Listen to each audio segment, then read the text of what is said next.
کعب بن مالک رضی اللہ تعالیٰ عنہ اس کے اندر شریک نہیں ہو سکے. پھر جب لشکر روانہ ہو گیا تو دوسرے دن کہا صبح میں کہ آج میں تیاری کر لوں گا اور نبی کریم صلی اللہ علیہ وسلم کے لشکر سے جا کر کے مل جاؤں گا. لیکن اس دن بھی تیاری نہیں کر سکے. اس کے دوسرے دن انہوں نے کہا کہ آج میں تیاری کر لوں گا اور لشکر سے جا کر کے مل جاؤں گا. لیکن پھر کچھ ان کی تیاری نہیں ہو سکی. یعنی وہ ٹال مٹول کرتے رہے.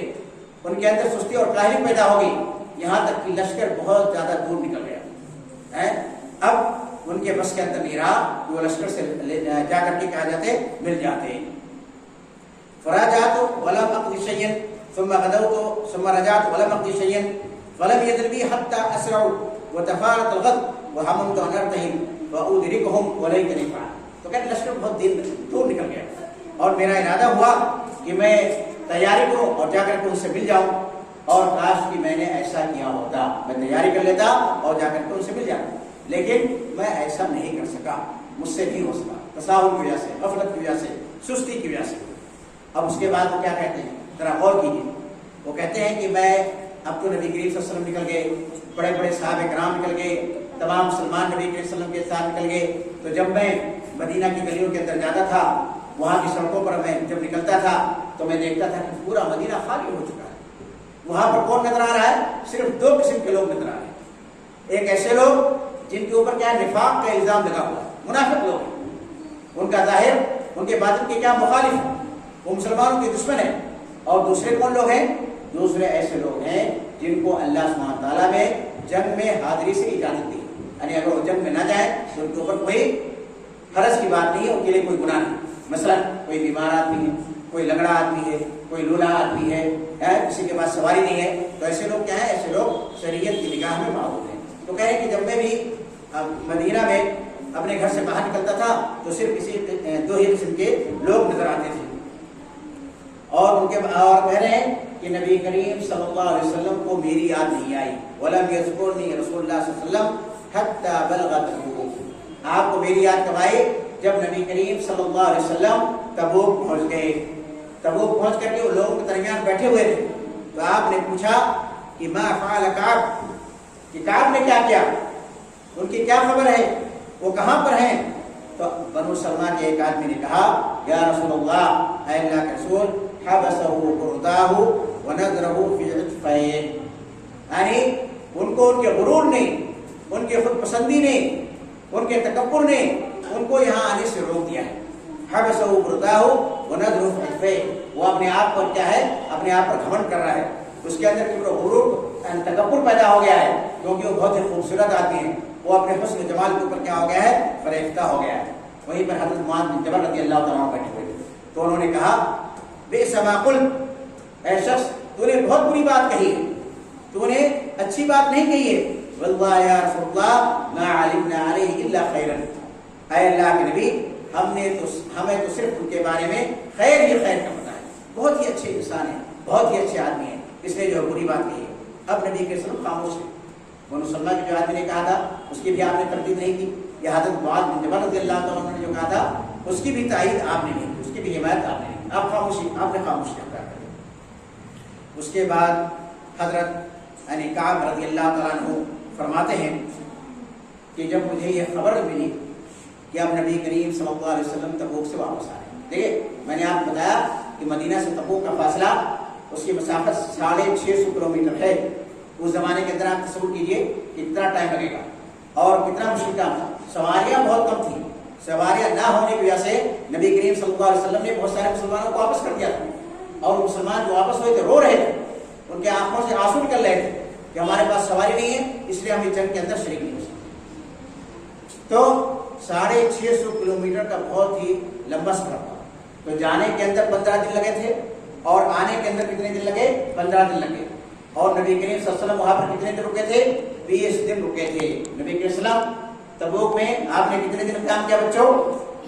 20 دن. نبی کریم صلی اللہ علیہ وسلم نے تبوک میں 20 دن قیام کیا, لیکن اس دوران کوئی لڑائی نہیں, کیونکہ جب رومیوں کو معلوم ہوا کہ نبی کریم صلی اللہ علیہ وسلم خود ہی لشکر لے کر کے پہنچ گئے ہیں اور آپ نے پیش قدمی کی ہے, تو کیا ہو گیا, ان کا ہمت جواب دے گیا. ان کے اندر اتنی طاقت نہیں رہی کہ وہ مسلمانوں کا مقابلہ کر سکیں. اس لیے جو ہے لڑائی نہیں ہوئی۔ اس کے بعد جو ہے نبی کریم صلی اللہ علیہ وسلم نے لوٹنے کا ارادہ کیا۔ تو کعب بن مالک رضی اللہ تعالیٰ فرما رہے ہیں کہ جب مجھے یہ خبر پہنچی کہ اب آپ کا قافلہ واپس ہو رہا ہے تو مجھے بہت زیادہ رنج ہوا ہے، میں افسوس کے اندر ڈوب گیا، حضرت ہم بھی، اور کہہ رہے ہیں اب میں سوچنے لگا کہ کون سا بہانہ تلاش کروں، کون سا جھوٹ بولوں کہ نبی کریم صلی اللہ علیہ وسلم سے غصہ سے بچ جاؤں۔ دیکھیے وَتَفِقْتُ أَتَذَكَّرَ الْكَذِبَ، یعنی جلیل القدر صحابی ہیں، لیکن شیطان کس طرح سے اس سے رہا ہے۔ کوئی بھی انسان شیطان کے غصے سے محفوظ نہیں ہے۔ جھوٹ کے بارے میں سوچنے لگے، جھوٹا بہانہ تلاش کرنے لگے کہ میں کس طرح سے نبی کریم صلی اللہ علیہ وسلم سے بہانہ بنا دوں تاکہ آپ ہمارے اوپر غصہ نہ ہو اور آپ کی ناراضگی سے مجھے کیا ہو جائے، مجھے نجات مل جائے۔ اور کہہ رہے ہیں اس کے بارے میں نے اپنے خاندان کے جو عقل مند لوگ تھے ان سے مشورہ بھی کیا۔ تو جب مجھ سے کہا گیا کہ اب تو نبی کریم صلی اللہ علیہ وسلم مدینہ کے قریب پہنچ چکے ہیں اور کل انشاءاللہ مدینہ میں پہنچ جائیں گے، تب دیکھیے تب کیا ہوا، تب میں نے یہ جو بات الخیال میرے ذہن کے اندر آیا تھا، وہ بات الخیال، وہ جھوٹا خیال مجھ سے ہٹ گیا۔ اللہ سبحانہ تعالیٰ کی مہربانی ہوئی۔ وہ سوچ رہے تھے کہ ہم جھوٹ بول دیں گے، لیکن اب وہ بات الخیال ان کے ذہن سے کیا ہو گیا، بالکل نکل گیا۔ اور انہوں نے کہا کہ میں نے یہ جان لیا اگر ہمیں اللہ کے نبی کی خفگی نہیں مول لینا ہے، ہمیں آپ کے غصے سے بچنا ہے، تو ہم جھوٹ بول کر کے ہرگز آپ کے غصے سے نہیں بچ سکتے۔ اور میں نے عزم مصمم کر لیا، پختہ ارادہ کر لیا کہ میں نبی کریم صلی اللہ علیہ وسلم سے سچ بولوں گا، کیونکہ جھوٹ کے اندر نجات نہیں ہے، بلکہ جھوٹ کے اندر کیا ہلاکت و بربادی ہے، اور سچائی کے اندر کیا ہے، سچائی کے اندر نجات ہے۔ تو یہ اللہ تعالیٰ کی رحمت ہوئی ان کے اوپر کہ ان کے ذہن کے اندر جو وسوسہ آ رہا تھا کہ میں جھوٹ بول دوں گا، اس طرح نبی کریم صلی اللہ علیہ وسلم کے غصے سے بچ جاؤں گا، اب وہ باطل ان کے ذہن سے بالکل دور ہو گیا۔ اور انہوں نے کہا کہ جھوٹ بولنے کے اندر ہماری نجات نہیں ہو سکتی ہے، اس لیے میں نے سچ بولنے کا ارادہ کر لیا۔ اور کہہ رہے نبی کریم صلی اللہ علیہ وسلم کی عادت تھی جب کسی سفر سے لوٹتے تھے تو آپ پہلے کہاں تشریف لے جاتے تھے، مسجد کے اندر تشریف لے جاتے تھے، وہاں پر 2 رکعت نماز ادا کرتے تھے اور اس کے بعد لوگوں کے لیے بیٹھ جاتے تھے۔ تو آپ جب مدینہ میں داخل ہوئے تو سب سے پہلے مسجد کے اندر گئے، وہاں پر آپ نے 2 رکعت نماز پڑھی اور اس کے بعد کیا ہو گیا، آپ لوگوں کے لیے بیٹھ گئے۔ تو جب آپ لوگوں کے لیے بیٹھ گئے تو جو لوگ غزوہ کے اندر حاضر نہیں ہوئے تھے، منافقین میں سے، اعرابیوں اور دیہاتیوں میں سے، تو سب کے سب لوگ آنے لگے اور آ کر کے آپ سے جھوٹا بہانہ کرنے لگے، آپ سے جھوٹی معذرت کرنے لگے۔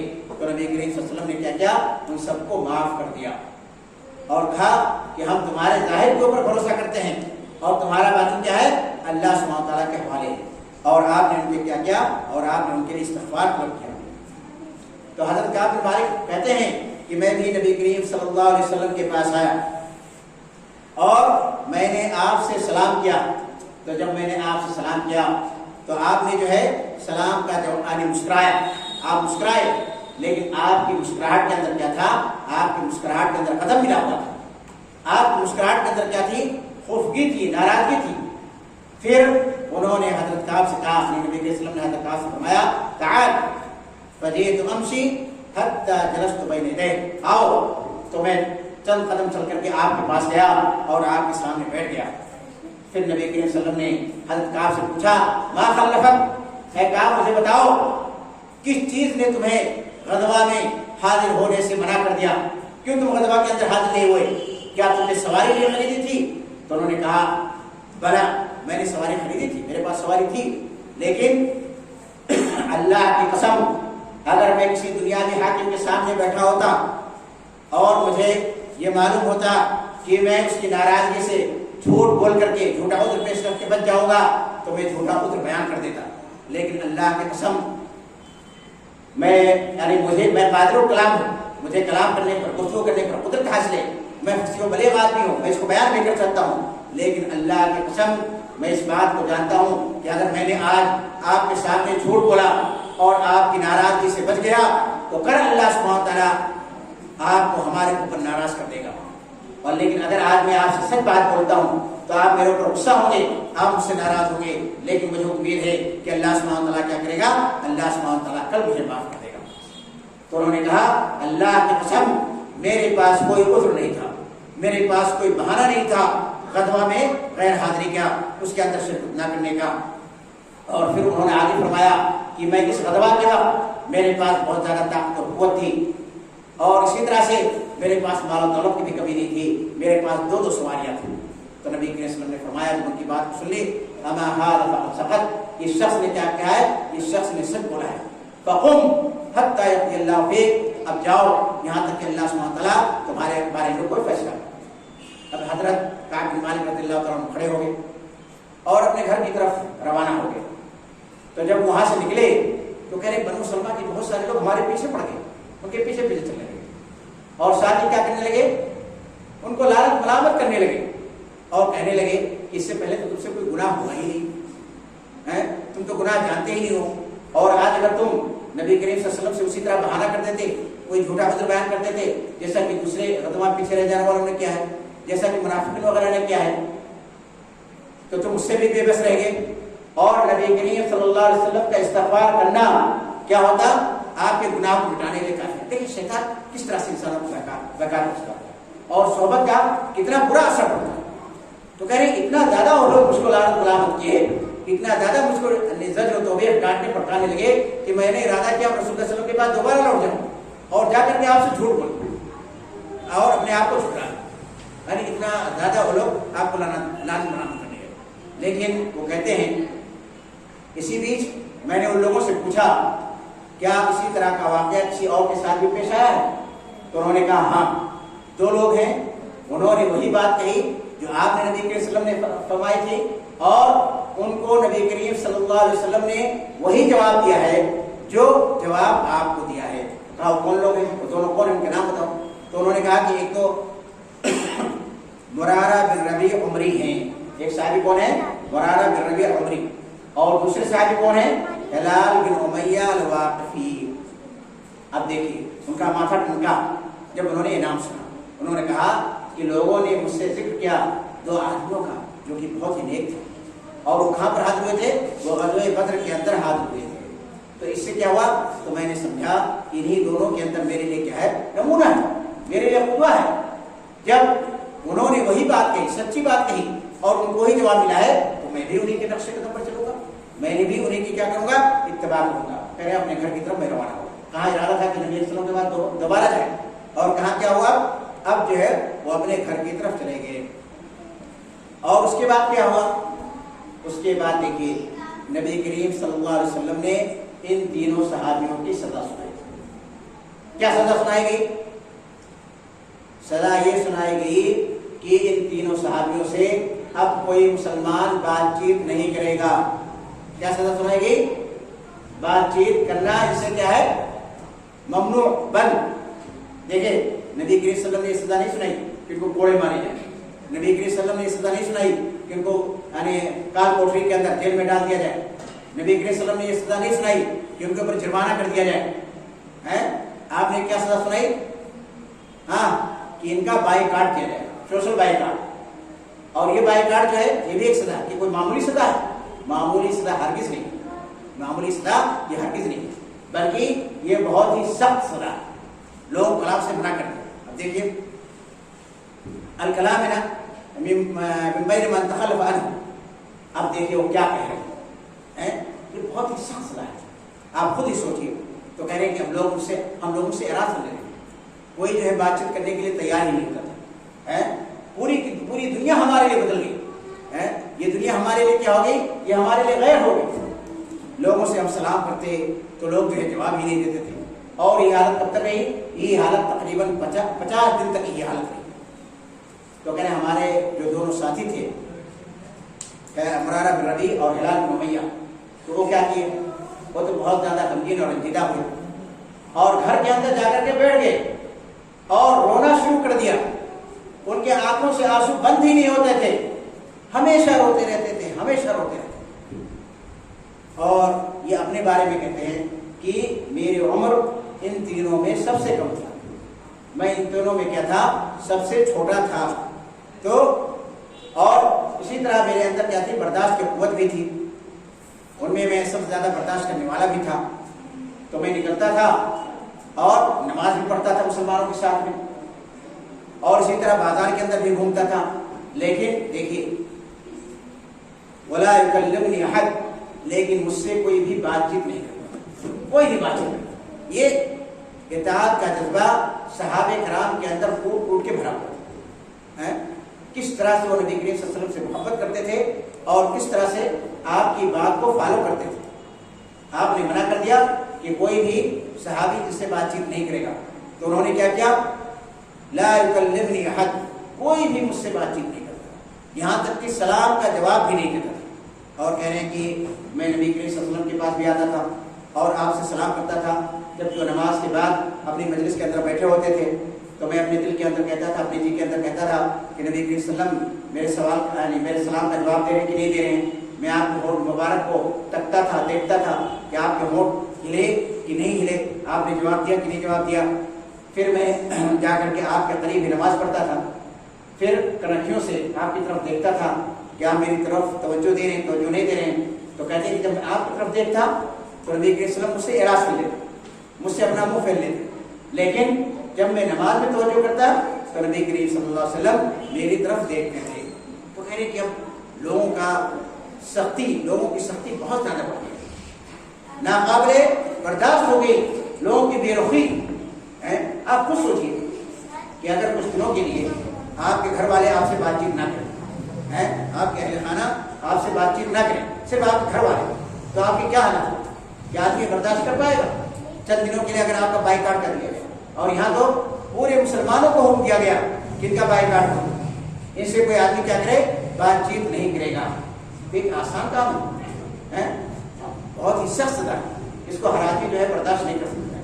تو کہہ رہے ہیں کہ جب لوگوں کی بے رخی بہت زیادہ بڑھ گئی، بہت زیادہ سختی ہوگی میرے اوپر، تو ایک دن میں نے کیا کیا؟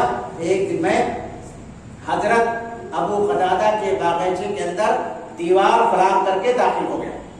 دیوار پر چھلانگ لگائی اور ان کے باغیچے کے اندر چلا گیا. اور حضرت ابو قتادہ کون تھے؟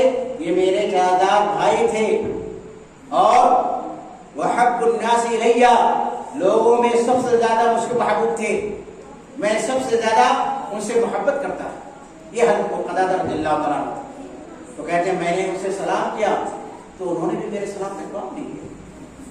تو جب انہوں نے میرے سلام کا جواب نہیں دیا تو میں نے کہا اے ابو قتادہ، میں اللہ کی قسم کھا کر کے تجھ سے سوال کرتا ہوں، کیا تجھ کو اس کا علم نہیں ہے کہ میں اللہ اس کے رسول سے کتنا زیادہ کس قدر محبت کرتا ہوں؟ چپ رہے، خاموش، کوئی جواب نہیں. دوبارہ میں نے یہی بات کی کہ اے ابو قتادہ، اللہ کی قسم ہے تم کو معلوم ہے کہ میں اللہ اس کے رسول سے کس قدر محبت کرتا ہوں. خاموش، کوئی جواب نہیں. تیسری بات انہوں نے کہا تو صرف انہوں نے یہ کہا اللہ و رسول عالم، اللہ اس کے رسول زیادہ جانتا. دیکھیے یعنی کس قدر صدمہ ان کو پہنچا، کس قدر چوٹ ان کو پہنچی. ان کی محبت کے اندر کسی طرح کا کوئی شک نہیں کہ ان کے آنکھوں سے آنسو رواں ہوتے، وہ رونے لگے اور کہتے میں روتے ہوئے دیوار کو دوبارہ پھلانگ کر کے ان کے باغیچے سے واپس باہر آ گئے. اس کے بعد وہ کہہ رہے ہیں کہ میں مدینہ کے بازار کے اندر چل رہا تھا. اب دیکھیے دوسری آزمائش، یہ اللہ سبحانہ تعالیٰ کی طرف سے. اللہ سبحانہ تعالیٰ جسے ان اللہ اذا احب عبدا ابتلاہ، اللہ سبحانہ تعالیٰ جس بندے سے جس قدر جتنا زیادہ محبت کرتا ہے اسی قدر اس کو آزماتا بھی ہے. ابھی ایک آزمائش کے اندر مبتلا تھے، اب دوسری آزمائش آ گئی. وہ دوسری آزمائش کیا تھی؟ وہ کہتے ہیں کہ بلاد شام کا ایک کسان اپنا غلہ بیچنے کے لیے مدینہ کے اندر تشریف لائے ہو، مدینہ کے اندر آیا. تو اس نے لوگوں سے پوچھا کہ مجھے بتاؤ قابل مالک کون ہے؟ تو لوگوں نے میری طرف اشارہ کیا تو میرے پاس آیا اور مجھے غسان کے بادشاہ کا ایک خط مجھے کر کے دیا. تو اس نے اس خط کے اندر کیا لکھا تھا؟ دیکھیے اس نے اس خط کے اندر لکھا تھا فَإِنَّهُ قَدْ بَلَغَنِي أَنَّ صَاحِبَكَ قَدْ جَفَاكَ وَلَمْ يَجْعَلْكَ اللَّهُ بِدَارِ هَوَارٍ وَلَا مَضْيَعٍ. اے کعب، مجھے اطلاع ملی ہے، مجھے یہ خبر ملی ہے کہ تمہارا ساتھی، تمہارا دوست یعنی نبی کریم صلی اللہ علیہ وسلم نے تمہارے اوپر ظلم کیا ہے، تمہارے اوپر سختی کی ہے، اور اللہ سبحانہ تعالیٰ نے تم کو ذلیل نہیں پیدا کیا ہے کہ تمہارا حق ضائع ہو، لہذا تم میرے پاس آ جاؤ، ہم تمہاری بہت زیادہ خاطر تواضع کریں. دیکھیے یعنی اس نے لالچ دی، اس نے ایک آفر دیا. کون آفر دے رہا ہے؟ غسان کا بادشاہ دے رہا ہے، کوئی معمولی آدمی نہیں دے رہا ہے، کوئی ایرا غیرہ نہیں دے رہا ہے، بادشاہ دے رہا ہے کہ میرے پاس آ جاؤ، یہ تمہارے اوپر ظلم ہو رہا ہے، ہم تمہاری خاطرداری کریں گے، ہم تمہارا استقبال کریں گے، تمہارے ساتھ کیا ہو رہا ہے ظلم ہو رہا ہے. لیکن دیکھیے وہ سمجھ گئے فوراً وہ سمجھ گئے کہ اللہ سبحانہ وتعالیٰ کی طرف سے ایک دوسری آزمائش کے اندر تمہیں ابھی مبتلا ہی. تو انہوں نے کیا کیا؟ وہ فوراً تنور کی طرف گئے, چولہا کی طرف گئے, اور اس خط کو انہوں نے کیا کیا؟ جلا دیا. اس خط کو انہوں نے کیا کیا؟ جلا دیا. تو ایک مسلمان جو ہے آزمائش کے اندر کیا ہوتا ہے؟ ثابت قدم رہتا ہے. اس کے بعد کیا ہوا؟ کہہ رہے کہ 50 راتوں میں سے 50 دنوں میں سے 40 دن گزر چکا. 40 دن گزر چکا. اب اس کے بعد اللہ کے رسول کا ایک نیا حکم آتا ہے. وہ نیا حکم کیا ہے؟ آپ کا قاصد آتا ہے اور کہتا ہے کہ اپنی بیوی سے الگ رہو. تو قاصد سے پوچھتے اس کا مطلب کیا ہے؟ کیا میں اپنی بیوی کو طلاق دے دوں یا کیا کروں؟ انہوں نے کہا طلاق نہیں دینا ہے, اپنی بیوی کے قریب مت جانا. اور یہی بات ہمارے دونوں ساتھیوں کو بھی پہنچائی جاتی ہے کہ اپنی بیویوں سے الگ رہو, ان سے دور رہو. تو ہلال بن امیہ رضی اللہ تعالیٰ عنہ, تو ان کی بیوی نبی کریم صلی اللہ علیہ وسلم کے پاس تشریف لاتی ہے اور اسے فرماتی ہیں کہ ہمارا شوہر جو ہے شیخ داعی, بہت ہی بوڑھا شخص ہے, بہت ہی کمزور شخص ہے, تو کیا اگر میں اس کی خدمت کروں تو نبی کریم صلی اللہ علیہ وسلم کے بعد ناپسند ہوگی. دیکھیے صحابیاں ہیں اور ان کی بیوی ہیں, لیکن وہ جانتے ہیں کہ نبی کریم صلی اللہ علیہ وسلم نے روک دیا ہے, لہٰذا وہ نبی کریم صلی اللہ علیہ وسلم کے پاس اجازت لینے کے لیے جاتے ہیں. پہلے اجازت طلب کرتے ہیں. تو نبی کریم صلی اللہ علیہ وسلم نے فرمایا ٹھیک ہے, تم ان کی اجازت, تم ان کی خدمت کر سکتے ہو, ولکن لا یقربک, لیکن وہ تم سے قریب نہیں ہو. یعنی تمہارے ساتھ جو ہے جو میاں بیوی کے تعلقات ہوتے ہیں وہ تم سے قائم نہیں کریں گے. ان کا جواب ہوتا ہے, ان کی بیوی کہتے ہیں انہ قائمہ بھی ہر قتل لاشن. وہ کہہ رہے ہیں کہ جب سے یہ معاملہ پیش آیا ہے, جب سے وہ برابر روئے جا رہے ہیں, وہ دن تھا اور آج کا دن ہے, ان کے آنکھوں سے آنسو بند ہی نہیں ہو رہے, زار و قطار رو رہے ہیں, اور ان کے اندر کسی چیز کے لیے حرکت پائی ہی نہیں جاتی. یعنی اتنا رو رہے ہیں, اتنا غم کے اندر مبتلا ہیں, اتنا رنجیدہ ہیں, کسی دوسری چیز کے بارے میں سوچتے ہی نہیں. تو جب یہ واقعہ پیش آیا تو حضرت کعب بن مالک کہتے ہیں کچھ لوگوں نے مجھ سے کہا تم بھی جاؤ اپنی بیوی کے سلسلے میں یاد طلب کرو. انہوں نے کہا نہیں, میں ہر اللہ کے رسول کے پاس نہیں جاؤں, کیونکہ میں جوان ہوں, میں اپنی خدمت خود کر سکتا ہوں. اس لیے انہوں نے اپنی بیوی سے کہا کہ تم اپنے میکے چلے جاؤ اور وہاں پر رہو جا کر کے, تاکہ مجھ سے کوئی گناہ نہ ہونے پائے. اس کے بعد کہتے ہیں کہ 10 دن اور گزر گیا, اب بیوی سے بھی دور رہنا ہے, کوئی مسلمان اس سے بات چیت نہیں کر رہا ہے. 50 دن ہو گئے اسی حالت میں. کہہ رہے ہیں کہ 50 دن پورے ہو گئے اور 50ویں دن کی صبح جب میں نے فجر کی نماز پڑھی اور فجر کی نماز کے بعد میں اپنے گھر کی چھت کے اوپر بیٹھا ہوں. کہاں بیٹھے ہوئے تھے؟ اپنے گھر کی چھت کے اوپر بیٹھے ہوئے تھے. تو پھر کیا ہوا اور ان کی حالت کیا تھی؟ ان کی حالت وہی تھی جو اللہ سبحانہ وتعالیٰ نے قرآن مجید کے اندر ذکر کیا ہے. قرآن مجید کے اندر کیا فرمایا ہے کہ زمین اپنی وسعت کے باوجود ان لوگوں کے لیے تنگ ہو گئی تھی اور ان کی جان کے اوپر بنائی تھی, ان کی سانسیں اٹکی ہوئی تھی, پوری دنیا ان کے لیے تاریخ ہو گئی تھی. یہ دنیا, یہ زندگی ان کے لیے مصیبت بن گئی تھی. وہ حیران و پریشان تھے, سرگردہ تھے, ان کے ذہن کے اندر کوئی بات آ ہی نہیں رہی تھی کہ وہ کیا کریں. اسی حالت میں وہ تھے کہ میں چھت کے اوپر بیٹھا ہوا تھا. تو پھر کیا ہوا کہ ایک آدمی سلا پہاڑ کے اوپر چڑھ جاتا ہے اور وہاں سے زور سے آواز بلند کرتا ہے, اے کعب بن مالک خوش ہو جاؤ, اللہ سبحانہ وتعالیٰ نے تمہاری توبہ قبول فرما لی ہے. حضرت کعب رضی اللہ تعالیٰ عنہ یہ جملہ سنتے ہی فوراً سجدہ کے اندر گر جاتا ہے. یعنی کہ آدمی اس کے اوپر سے کوئی مصیبت دور ہو جائے یا آدمی کو کوئی نعمت حاصل ہو تو اس کو کیا کرنا چاہیے؟ اس کو اللہ سبحانہ وتعالیٰ کے لیے سجدے شکر ادا کرنا چاہیے. فوراً سجدے کے اندر گر جاتے ہیں. اور ادھر کیا ہوا, ان کو معلوم ہو گیا کہ آج نبی کریم صلی اللہ علیہ وسلم نے فجر کی نماز کے بعد میری توبہ کی قبولیت کا اعلان کر دیا ہے اور آپ کے اوپر آیتیں نازل ہو چکی ہیں. اب لوگ آ کر کے ان کو خوشخبری دینے لگے. اسی طرح سے ان کے جو دونوں ساتھی تھے وہاں پر بھی لوگ خوشخبری دینے کے لیے گئے. اور ایک آدمی میرے گھر کی طرف گھوڑا دوڑاتا ہوا میرے پاس آیا, اور اسی طرح سے اسلم کا ایک آدمی پہاڑ کے اوپر چڑھ کر کے اس نے مجھ کو خوشخبری سنائی. تو جو آدمی گھوڑا دوڑاتے ہوئے آ رہا تھا تو وہ جلدی پہنچے گا یا آواز جلدی پہنچے گی؟ کون سی چیز جلدی پہنچے گی؟ آواز. شاباش ہے ممتاز. تو آواز جو ہے گھوڑے سے زیادہ تیز تھی. تو کہہ رہے ہیں کہ جب وہ آدمی میرے پاس آیا جس کی آواز میں نے سنی تھی, مجھ کو خوشخبری دی, تو میں نے اپنا دونوں کپڑا نکال کر کے اس کو کیا کر دیا، اس کو ہدیہ کر دیا، اس کو کیا کر دیا، اس کو گفٹ کے اندر دے دیا، اس کو پہنا دیا، اور کہہ رہے ہیں کہ میرے پاس اس وقت ان دونوں کپڑوں کے علاوہ اور کوئی چیز نہیں تھی۔ اس کے بعد کہتے ہیں میں نے حضرت ابو قتادہ سے دو کپڑا اتار لیا اور میں نے اس کو پہنا۔ اس کے بعد کیا ہوا؟ اس کے بعد وہ کہتے ہیں کہ میں اب نبی کریم صلی اللہ علیہ وسلم کی ملاقات کرنے کے لیے نکل گیا کہ چلو اب نبی کریم صلی اللہ علیہ وسلم سے ملاقات کرتے ہیں۔ تو کہہ رہے راستے میں لوگ فوج در فوج، جوک در جوک مجھ سے ملاقات کر رہے ہیں اور مجھے بشارت دے رہے تھے اور ساتھ میں مبارکبادی بھی دے رہے تھے اور کہہ رہے تھے اے کعب، اللہ تعالیٰ کی بارگاہ میں تمہارے توبے کا قبول ہونا تمہیں کیا ہو، تمہیں مبارک۔ دیکھیے یعنی توبہ کس کی قبول ہوئی، بشارت کس کو ملی، حضرت کعب بن مالک اور ان کے دونوں ساتھیوں کو، لیکن خوشی کی لہر توڑ گئی کہاں پر، پورے مدینہ کے مسلمانوں کے اندر۔ یعنی مسلمان ایسا ہوتا ہے کہ جب ایک مسلمان کو خوشی حاصل ہوتی ہے تو دوسرا بھی مسلمان خوش ہوتا ہے۔ جب اس کے اوپر کوئی مصیبت آتی ہے تو دوسرا بھی مسلمان اس کا کیا ہوتا ہے، ہاں اس مصیبت میں اس کا ساتھی بنتا ہے۔ اس کے بعد وہ کہتے ہیں واللہ ما قام الی رجل من المہاجرین غیر ولا انصار۔ دیکھیے کسی کے ساتھ آپ اچھا معاملہ کرتے ہیں اور وہ اچھا آدمی ہے تو وہ بھی آپ کے ساتھ اچھا معاملہ کرے گا، اس کو ہمیشہ یاد رکھے گا۔